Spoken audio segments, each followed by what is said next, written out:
नमस्कार लाडक्या ताईंनो, मी भाऊसाहेब कसबे. स्वागत आहे तुमचं माझ्या युट्यूब चॅनलमध्ये. तर आज 30 जून आहे, तरीही सरकारने जे काही वितरण आहे जून महिन्याचं, याबाबत कोणतेही जी आर निर्गमित केला नाही. अद्याप याबद्दल कोणतीही अपडेट सरकारने दिली नाही. सरकारला एकच सांगू इच्छितो की जो काही वितरण आहे, जे काही हप्ते आहेत लाडक्या बहिणीचे, ते त्यांना महिना टू महिना एक तारीख ठेवावी आणि त्या तारखेनुसार महिना टू महिना, डे टू डे त्या लाडक्या बहिणीच्या अकाउंटमध्ये पैसे हे जमा करावे. खूप विलंब करून लाडक्या बहिणीला हप्ता देत आहेत.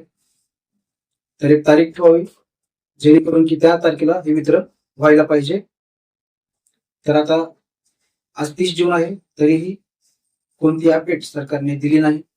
याबद्दल कोणती घोषणाही केली नाही आणि ई-केवायसी बद्दल आश्वासन दिले, परंतु ई-केवायसी पोर्टल हे कधी सुरू होणार आहे? तर या प्रतीक्षेमध्ये खूप साऱ्या लाडक्या बहिणी आहेत. ई-केवायसी सुरू होणार का? आम्हाला ई-केवायसी संधी मिळणार आहे का? कारण वितरण ही कोणतेही टाइमवर करत नाहीत.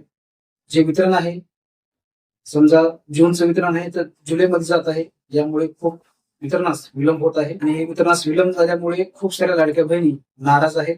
तर सरकारला विनंती आहे की महिना टू महिना वितरण त्याच महिन्यामध्ये हे सरकार दिलं पाहिजे, परंतु सरकार विलंब का करत आहे हेच कळत नाही. तर आता लवकरात लवकर जूनचा जो काही हप्ता आहे तो लवकरात लवकर लाडक्या बहिणीला द्यावा. जे काही जी आर आहे ती निर्गमित करावा.